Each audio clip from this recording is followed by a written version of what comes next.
é um dos temas de predileção do INEP. Dentro da clínica médica está lá top 5, né? Os 5 principais do INEP são diabetes, asma, tuberculose, arboviroses, anemias. Esses são disparados os principais temas dentro da clínica médica no INEP. Mas são temas que também, assim, costumam cair em praticamente qualquer prova. Não, vou fazer a prova do Enário. Vão aparecer. Vou fazer a prova da USP. Vai aparecer. Vou fazer a USP, assim, nem todos vão aparecer, mas a boa parte deles vai aparecer. Mas vou fazer a prova da ANRIGS, vão aparecer todos. Vou fazer, sabe? Então, são temas muito badalados, muito. O que muda, obviamente, é a maneira como cada uma das bancas explora. Tem banca, por exemplo, que gosta única e exclusivamente de crise de asma. Tem banca que não sabe nem que asma pode aparecer no pronto-socorro, só explora o contexto ambulatorial. O INEP tem uma característica híbrida. O INEP tanto explora crise de asma, quanto explora também a asma no contexto ambulatorial. É assim que o INEP se comporta habitualmente. E o grande detalhe é que na crise de asma, a pegada é muito uniforme. A pergunta é sempre a mesma no contexto de crise. No contexto ambulatorial, o INEP tem uma pegada variável. Tem a pegada old school e tem a pegada prática, sabe? Mas pode aparecer de tudo dentro do cenário ambulatorial no INEP. Pode. É só olhar o histórico. E tu sabes, né? Terminando aqui a live, tu podes ir até o raio-x de prova Hardwork. Pode acessar isso dentro do Sprint, dentro do Trilha também. Pode acessar no Hardwork, também está liberado gratuitamente no Hardwork. E lá no raio-x de prova, tu podes escolher a banca Enari, Enamed, INEP, e olhar a distribuição de temas. E lá tu vais olhar asma se tu clicares. Tem, eu acho, quase 30 questões lá. Tu clicas e aí tu pode até direcionar. Eu quero crise, eu quero asma ambulatorial. E aí tu vai ser direcionado para as questões específicas do INEP, estão lá com comentários, né? Tudo liberadão. Se tu já tens, avisa o povo aí que tu conheces para acessar o Hardwork. Então tu podes visualizar isso. Mas é muito importante a gente passar a régua nas recomendações principais da abordagem da asma no contexto ambulatorial, porque a gente já discutiu crise, mas é outro departamento. São coisas radicalmente distintas. Na crise de asma, o indivíduo que procura o pronto atendimento procura porque pode morrer. O indivíduo pode morrer por asfixia, broncoespasmo para valer. E a gente precisa salvar a vida do indivíduo. Base do tratamento da crise de asma é broncodilatador. Isso é uma conversa. Pode faltar tudo no mundo, não pode faltar um broncodilatador. Agora, no ambulatório, a conversa é diferente. No ambulatório, a base da abordagem do indivíduo asmático é corticoide inalatório. E por que corticoide inalatório? Porque a asma é uma doença inflamatória crônica das vias aéreas, caracterizada por limitação variável do fluxo de ar, demonstrada no dia a dia com sintomas como dispneia, tosse, chiado no peito, opressão torácica. A definição de asma como está escrito em qualquer lugar. É assim que está escrito. Pode lá olhar. Sendo uma doença inflamatória crônica, o indivíduo precisa de corticoide. É simples assim. Então veja, não tem muito mistério na dinâmica. É quase como pneumonia. Pneumonia, tu precisa de antibiótico, papai. Antibiótico, água e comida. Na asma, o indivíduo precisa de quê? Corticoide, água e comida. É simples desse jeito. Ele vai dizer, tá, Fabrício, tá bom, é simples. Mas como é que eu vou saber que a pessoa tem asma? Opa, mais simples ainda. Por sinal, isso é importante no INEP. É importante. Importante. Não tanto pela asma, mas por conta dos diagnósticos diferenciais. É importante, mas é fácil. Veja, olha a definição. A asma é uma doença inflamatória crônica das vias aéreas. Eu vou biopsiar para ver. Não, continua. Inflamatória crônica das vias aéreas, caracterizada por obstrução variável do fluxo de ar. Tá, vou ter que fazer isso para prometer. Calma, continua. Que se manifesta no dia a dia com sintomas episódicos como... Opa, para. A palavrinha mágica da asma é episódico. Veja, não há doença na face da Terra que gere manifestações respiratórias episódicas que não seja asma. Não há. Não há, veja, até há. O indivíduo pode ter, por exemplo, somatização, né, de sintomas, pode ter crise de pânico, pode ter, e vai ter manifestações episódicas respiratórias, ok. Mas doença orgânica, manifestações episódicas, é asma, papai. Vá por mim, vá por mim. Ah, eu já vi muita asma nessa vida.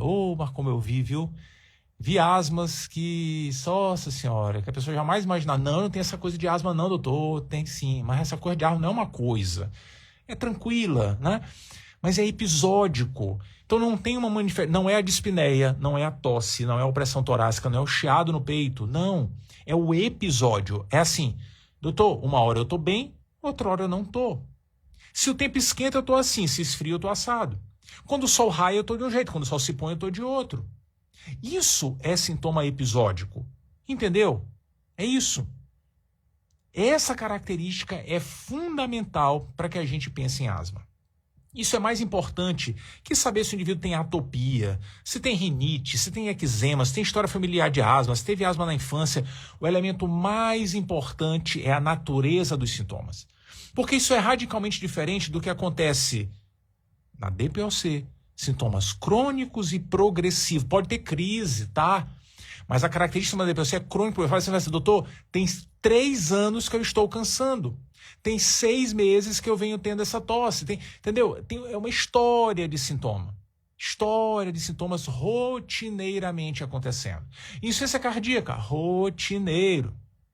Fibrose pulmonar, rotineiro, crônico e progressivo. Embolia de pulmão, súbito. É outra conversa. Outra conversa. Pneumotórax, súbito, é outra conversa. Entendeu? Agora, asma, sintomas episódicos. Esse é um marco da doença. Um marco. E a gente consegue observar isso no cenário que o examinador vai expor. Claro que um cenário clínico, se o indivíduo... Se a questão quisesse que a gente identificasse asma mesmo, no cenário, vai trazer vários elementos. Vários elementos. Como história familiar, história de asma na infância, se for, enfim, um adulto, por exemplo, né?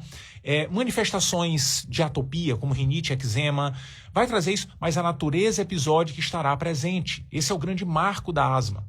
A asma é a doença respiratória que mais é arriscado o pneumologista se esquecer de examinar o paciente. Porque o quadro clínico é muito sugestivo, além de que é uma doença muito, muito frequente. Entendeu? É a natureza episódica. Ai, Fabrício, mas eu tenho muita dúvida das coisas no dia a dia. Eu sou de Libra. É Libra, né? Tem dúvida? Eu sou de Libra. Eu estou fazendo de conta que eu não sei. Eu sou de Libra. Eu tenho muita dúvida, mas não sei escolher as coisas. Tá bom, tá bom. Então vamos mostrar isso laboratorialmente. Como é que a gente pode mostrar isso laboratorialmente? Espirometria. A espirometria pode mostrar os episódios do indivíduo. Na verdade, a espirometria pode mostrar o componente de obstrução variável ao fluxo de ar. E é esse o ponto que eu queria chegar. A prova do INEP não tem como característica trazer um cenário clínico gigante. Não, cenário clínico gigante ela gosta de trazer. Mas ela não traz para a gente dizer se é asma, se é bronquiectasia, se é embolia. Ela não faz isso, não. Ela não faz. Mas ela gosta de explorar os conceitos funcionais importantes da pneumologia para contrastar asma com DPOC, por exemplo. Lá na DPOC, na discussão de DPOC, a gente certamente precisa passar pelo aspecto espirométrico, porque esse é um ponto que o INEP gosta. O INEP gosta de aspectos funcionais da DPOC. Gosta.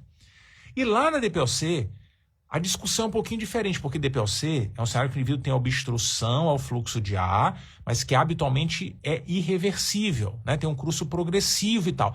Na asma não, é episódico. Então, por isso é importante lembrar que é possível na asma que a gente identifique a obstrução de vias aéreas que acontece por conta da inflamação com o seu caráter reversível.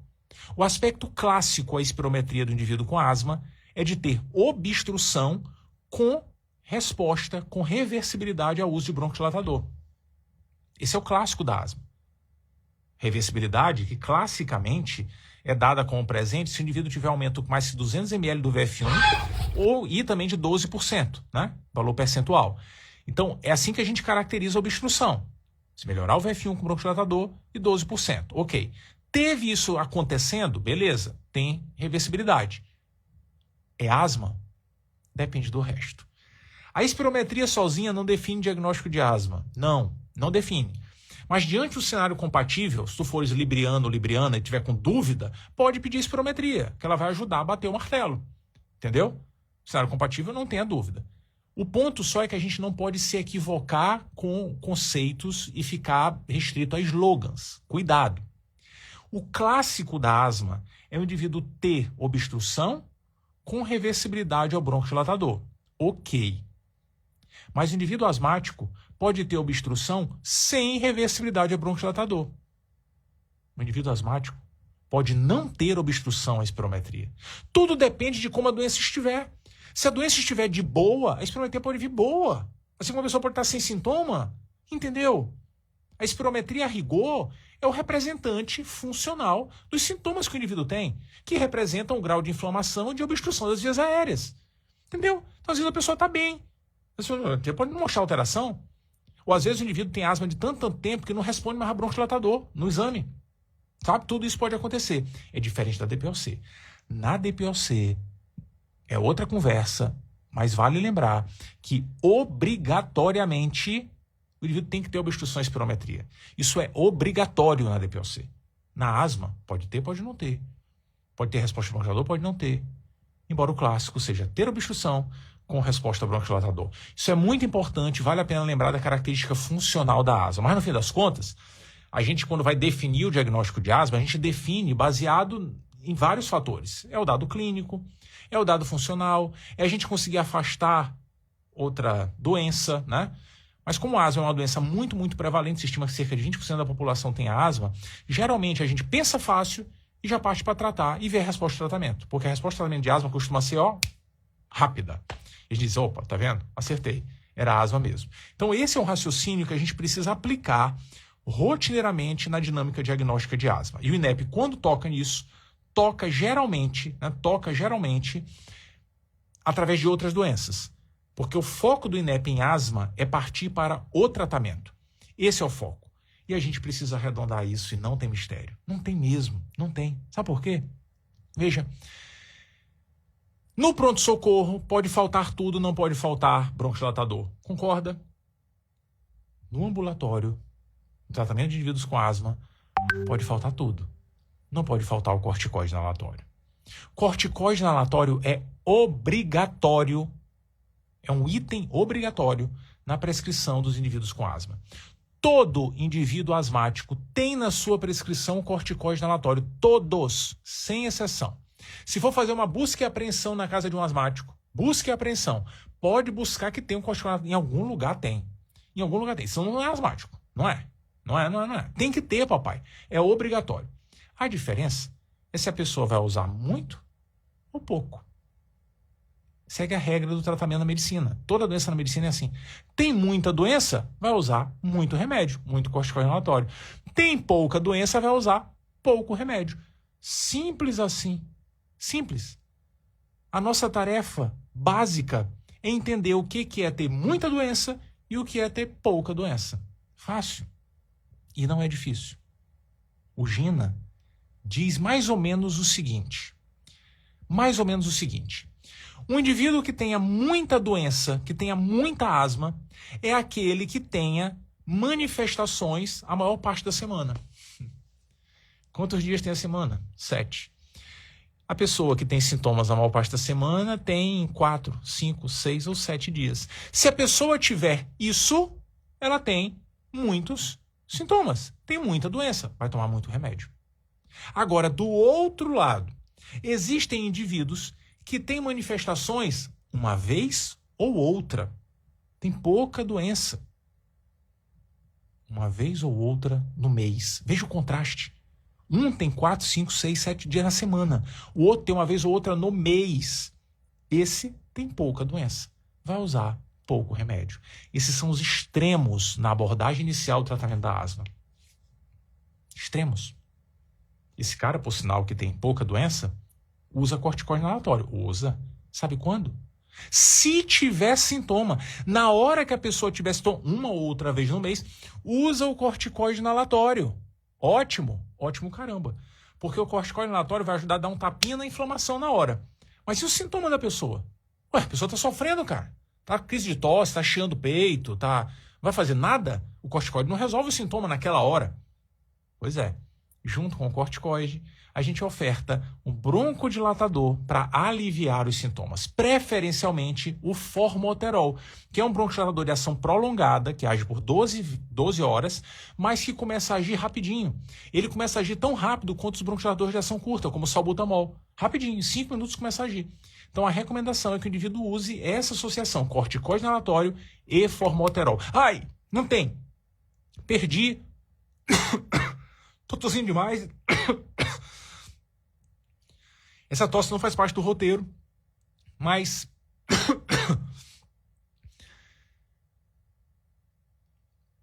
quando essas coisas acontecem, não sei por quê, mas tem uma probabilidade grande de cair na prova. Então se liga.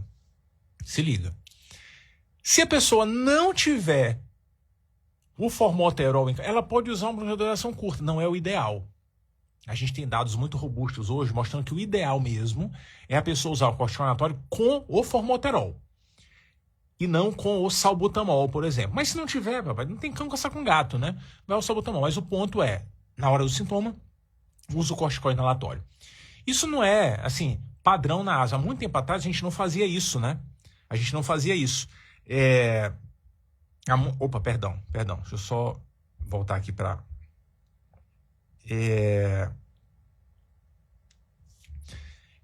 há muito tempo atrás a gente não fazia isso, né?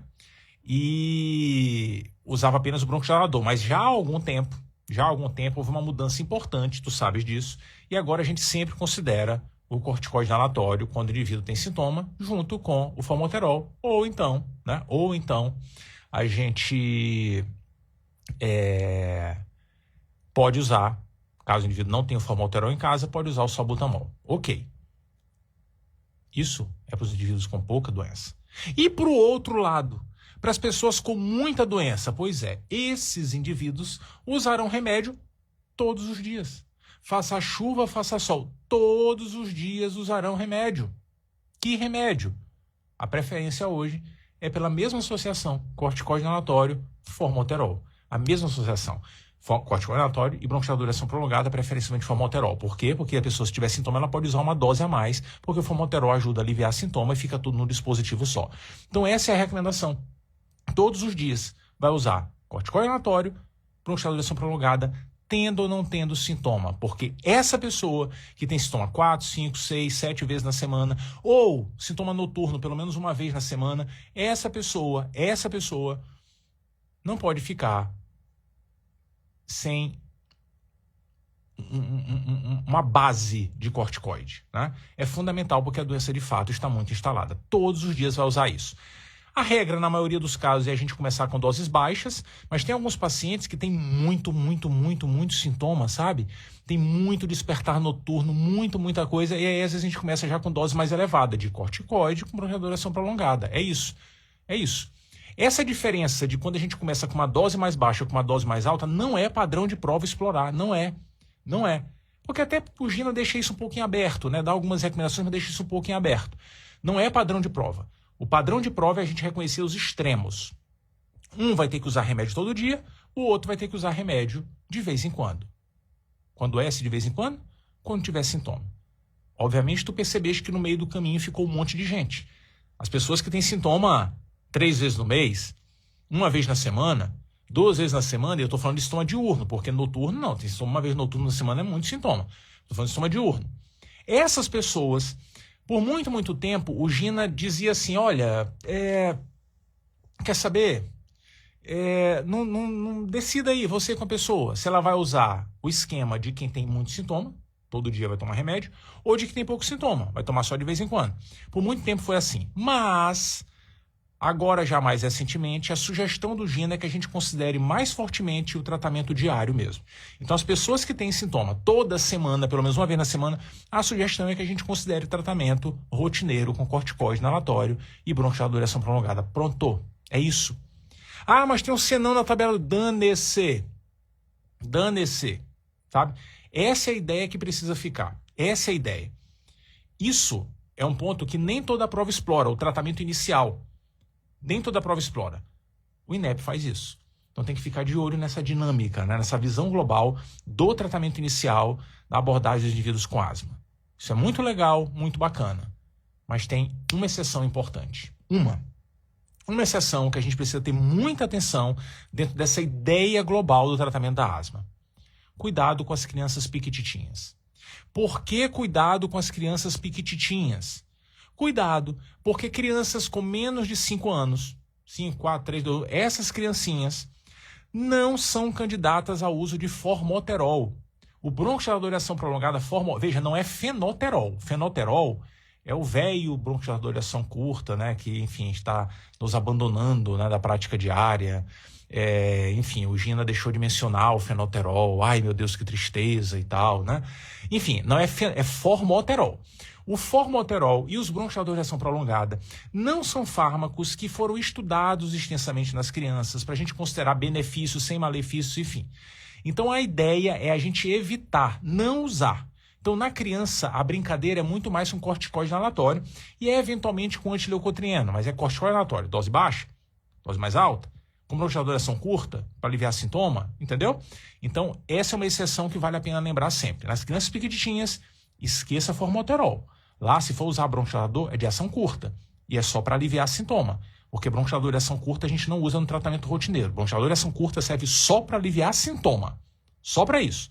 Os de ação prolongada é que servem no tratamento de manutenção. Tudo bem? Isso é bem, bem, bem importante. E é um ponto que o INEP, de fato, gosta também de explorar. Mas, sem dúvida, o que o INEP gosta mais e qualquer banca gosta também é de explorar o que a gente faz depois. É que depois que a gente alinha o tratamento inicial, a pessoa vai para casa, tá? E o que vai acontecer? Geralmente melhora. Geralmente melhora. Mas a pessoa vai precisar voltar para a gente ver o que aconteceu de fato. Depois de 2 a 3 meses, a gente reavalia o paciente para checar o que aconteceu com o tratamento e se existe necessidade de algum ajuste. O tratamento de asma é um tratamento habitualmente prolongado. Habitualmente prolongado. Não é porque a pessoa melhorou uma semana que a gente suspende tudo. Não, geralmente são vários meses de tratamento. Tudo depende de como a pessoa vai ficar. Quando a pessoa retornar, depois de 2, 3 meses, a gente precisa reavaliar e checar o controle da doença. Dependendo de como a pessoa estiver, a gente pode mexer no tratamento para mais ou para menos. Precisa fazer alguma coisa, precisa fazer menos coisa. Essa é a ideia. E para isso, basta quando o indivíduo voltar, a gente perguntar para ele: como é que você está? Você precisa de mais remédio ou de menos remédio? Fala, não, doutor, você que sabe. Eu falei, não, eu que sei não. Você que tem que me dizer. Sua doença está controlada ou não? Fala, doutor, mas você que tem que me dizer. Fala, não, é você que tem que me dizer. Porque a melhor forma, ou a forma mais simples de avaliar o controle da asma é perguntando para o paciente, checando como é que estão as manifestações clínicas. E aí existem as clássicas variáveis de controle da doença. Tem que lembrar. O INEP é uma das bancas que gosta de perguntar as variáveis de controle. Gosta de perguntar a classificação. E é simples. Para a gente entender como é que a asma está, basta perguntar para o indivíduo como é que está a vida dele. É só isso. Asma controlada é aquela em que o indivíduo não está sofrendo com a doença o tempo inteiro. A gente pergunta para ele, como é que está o seu dia? Como é que você está? Você está tendo sintomas de asma? A asma controlada é aquela que a pessoa tem no máximo sintomas uma ou outra vez na semana. Veja, a asma é uma doença crônica. A pessoa tem direito a ter sintoma de vez em quando. Não precisa estar zerado. Uma ou outra vez é direito adquirido. Não discuta, é direito adquirido.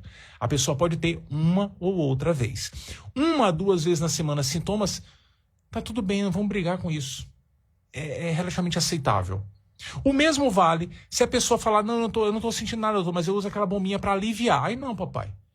Não, é porque você não está entendendo a minha pergunta. Mas se você está usando a bombinha, é porque você está com... Entendeu? Estou usando a bombinha para aliviar. Se você está usando a bombinha para aliviar, é porque você sentiu alguma coisa. Então conta como sintoma.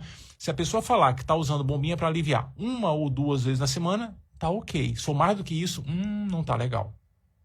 Entendeu? O mesmo vale se a pessoa disser que não está conseguindo fazer as coisas do dia a dia. Eu não consigo ir ao supermercado porque eu canso no meio do caminho. Eu não consigo subir o lance de escada porque eu canso no meio do caminho. Antes eu conseguia. Então, se a pessoa tiver limitações para atividade de vida diária, obviamente a doença não está bem controlada. Entendeu? É tudo muito intuitivo. Não tá. Tem alguma coisa errada. A doença controlada é aquela que a pessoa não tem limitações no dia a dia, que a pessoa, se tiver sintoma, é uma ou outra vez por direito adquirido, ou então, se usar broncodilatador para aliviar sintoma, é uma ou outra vez. Esses 3 pontos têm que estar presentes para a gente dizer que a doença está controlada. Mas isso tudo é de dia, né? Tem a noite também. Tem que perguntar da noite. Mas a noite é sagrada. Na noite não tem essa conversa de pode ter uma ou outra vez, não. O indivíduo com asma controlada, não pode ter despertado nenhuma vez no último mês por sintomas asmatiformes. Nenhuma. Ele pode ter despertado porque alguém fez barulho, porque o ar-condicionado parou de funcionar, o ventilador desligou, porque deu vontade de fazer xixi. Esse ele pode. Mas despertou por sintomas asmatiformes uma vez no mês. Pode parar, papai. A noite é sagrada. Ninguém tem o direito de nos despertar. Sintoma noturno é um marcador de que a doença não vai bem. Essas são as variáveis de controle. Essas. Se o indivíduo disser que não tem limitação, que sintoma diurno tem uma vez ou outra, usa broncodilatador uma vez ou outra apenas, e não tem sintoma noturno no mês inteiro, a doença é dita como controlada. O que a gente faz nesse caso? A gente pode considerar diminuir a quantidade de tratamento que a pessoa faz, reduzir dose de remédio e tal. A gente pode considerar. Entendeu? Pode considerar. Essa é uma ideia. Se a pessoa estiver usando dose baixa já de corticoide com broncodilatador de ação prolongada, por exemplo, a gente pode tirar o broncodilatador de ação prolongada, deixar só o corticoide inalatório. A gente pode fazer isso. Entendeu? A gente reduz a intensidade do tratamento. Agora, pode ser que a pessoa não esteja muito bem. Se a pessoa responder negativamente ou não satisfizer algum desses critérios, algum dos 4, a asma não está legal. Não está legal. Por sinal, né? O GINA classifica os indivíduos como asma não está legal e a asma está péssima. Em outras palavras, classifica os indivíduos que não estão controlados em parcialmente controlados e não controlados. Ou descontrolados, enfim. Isso é uma questão meramente para estudo clínico, porque na prática não muda nada. Muda nada. O parcialmente controlado é o que tem, das 4 variáveis, tem 2 alteradas. O totalmente descontrolado, ou descontrolado, ou não controlado, é a pessoa que tem 3 ou 4 dessas perguntinhas alteradas. Entendeu? É basicamente isso. Mas não muda nada. Se tiver uma alterada ou todas alteradas, o ponto é assim, eita, papai, tem que fazer alguma coisa, essa pessoa não está bem. Era para ter melhorado e não está bem. Entendeu? Ah, mas é parcialmente, não importa. É descontrolado, não importa. Isso só existe para o examinador perguntar em prova, porque na prática a gente tem que fazer alguma coisa. Meu Deus, como é que eu aumento o tratamento aí? Peraí, pode parar. Pode parar, porque sempre que a gente encontrar um indivíduo asmático que não esteja com a doença controlada e que a gente pensa em fazer alguma coisa, o primeiro passo não é subir um degrau no tratamento da asma. Não. O primeiro passo é checar se a pessoa está usando o remédio, se usa a bombinha do jeito certo, se cessou a exposição a alérgeno que tinha no dia a dia, exposição ocupacional, alguma coisa que fazia mal. A pessoa tem alguma doença que atrapalha o controle da asma, por exemplo, rinite, por exemplo, doença do refluxo gastroesofágico, precisa tratar. A pessoa usa algum remédio que atrapalha o controle da asma, como beta-bloqueador, colírio de beta-bloqueador, por exemplo, usa, tem que tirar, entendeu? Tudo isso faz parte da avaliação antes da gente pensar em aumentar o tratamento. Isso é essencial. Se tudo isso estiver satisfeito, e pasme, cai em prova desse jeito, se tudo isso estiver satisfeito, aí sim a gente pensa em aumentar o tratamento. E aí que vem um drama, porque a gente fica trocentos milhões de anos memorizando steps no tratamento de asma. E não precisa. Não precisa. Habitualmente, os examinadores não se debruçam sobre os steps, até porque o caminho hoje é muito simplificado, né? Muito simplificado. A dinâmica do tratamento da asma é corticoide só se tiver sintoma, corticoide em dose isolada, isoladamente todos os dias, corticoide isoladamente com broncodilatador de ação prolongada, aumentar a dose até o nível máximo disso. Se não der certo, considerar fármacos adicionais, como anticolinérgico de ação prolongada, como o tiotrópio, que muito tempo a gente usou só na DPOC, né? Como agentes biológicos e eventualmente até corticoide sistêmico por tempo prolongado, que é a exceção da exceção da exceção. Então a dinâmica dos steps não faz parte, não é uma demanda, não vai gastar post-it com isso, não vá. Se ligue só na ideia. Se a pessoa estiver usando só corticoide, está faltando bronquiolate de duração prolongada. Se já estiver usando os dois, é atingir a dose máxima. Se tiver com a dose máxima, considerar um anticolinérgico. Chegou na dose máxima do anticolinérgico, está usando também já, aí é fármaco de exceção, como agente biológico, corticoide sistêmico. Acabou-se. Mas esse não é um mantra dos examinadores. Habitualmente, o que o examinador pega mesmo, habitualmente, é a gente ter a noção básica de que se tiver só com corticoide, a gente associa bronquiolate de duração prolongada. Se tiver com os dois, aumenta a dose. Essa é a ideia que a gente precisa levar para a prova. Entendeu? Habitualmente, é aí que o examinador para. É aí. E tem uma razão de ser.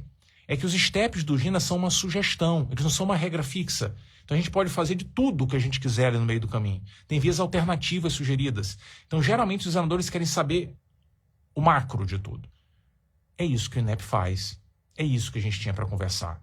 A ideia era relembrar como é o alinhamento do tratamento inicial, as variáveis de controle e, obviamente, como é que a gente, eventualmente, ajusta o tratamento. Esse é o ponto. Era isso que a gente precisava conversar nesse papo aqui de asma. Um montão de gente aqui no Instagram, um montão de gente aqui no YouTube. Muito, muito, muito legal. E eu não estou acompanhando o chat, acho que tem umas falas longas aqui no chat do YouTube, se aproveitando que eu não bloqueei o chat aqui, né? Mas, enfim.